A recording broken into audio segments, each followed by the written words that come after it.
So I will call first of all on, who was up first? Megan. Megan. Hello, Megan. Megan is from Radio New Zealand, and in her introduction to us all on the list, Megan said that she is the cardigan-wearing public broadcasting advocate. No cardigan today.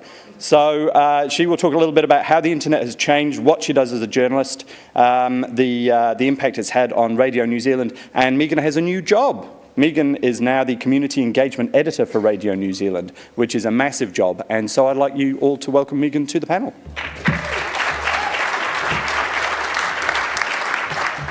So I've been at Radio New Zealand for 10 years and 1 week actually. And when I first started at Radio New Zealand, we had a website that was one page. It had our frequencies on it. I think it had a picture of a bird. It had probably our fax number. In fact, it probably still has our fax number, let's be honest. There was nothing on there, basically. And it's hilarious to look back at it now and see how much has changed in 10 years. We've just hired or advertised for 7 new jobs in our digital team, which is still pretty small but growing very rapidly.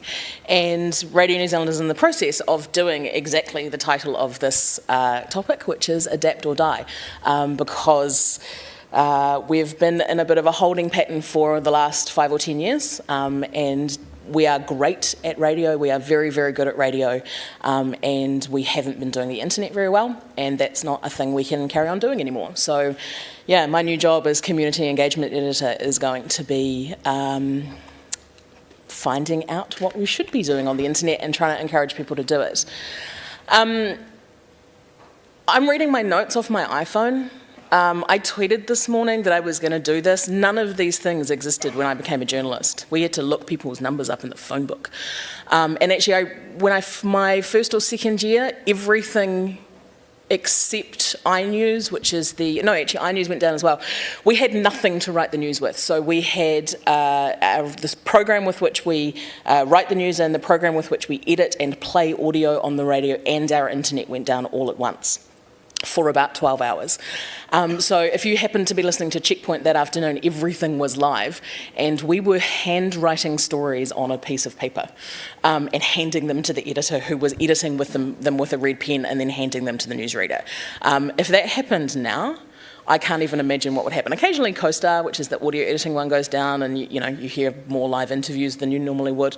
But I can't imagine what would happen now if that happened. If we couldn't do the internet, if we didn't have the internet, we couldn't do our jobs.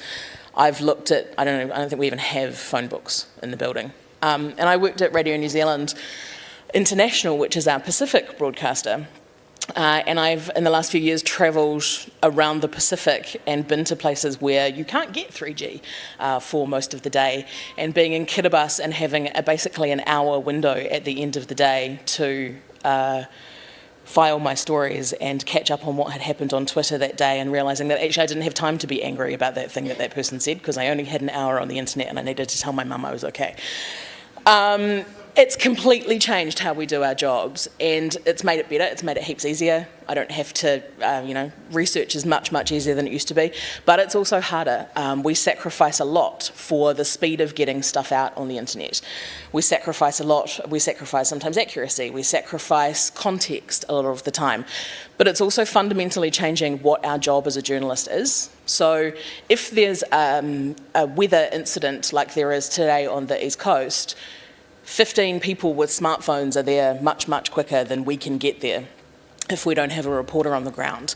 And especially for radio journalists, we're so used to the immediacy and the speed with which we can do stuff on radio being the important thing about how we do our jobs. We don't have that anymore. So we're still trying to figure out what it is that our jobs entail now, and who we are as journalists. The other thing is we're very used to being the gatekeepers of information.